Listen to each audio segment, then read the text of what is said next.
ঈশ্বৰক সাক্ষী কৰি আৰু আপোনালোক সকলোকে সাক্ষী কৰি মই কৈছো একেলগে কিয় সমষ্টি উন্নয়নৰ কামত আমি মনোনিৱেশ কৰিম।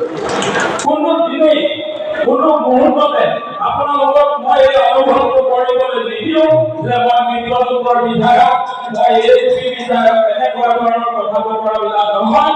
আপোনালোকৰ মাজৰ এগৰাকী বিধায়ক হিচাপে মই সদায় কাম কৰিম।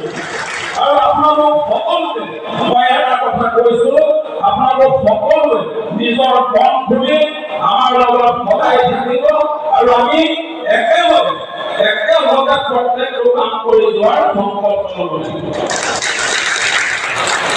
অসমত ভাৰতীয় জনতা পাৰ্টীৰ নেতৃত্বত তৃতীয়বাৰৰ বাবে চৰকাৰ হ'বলৈ গৈ আছে।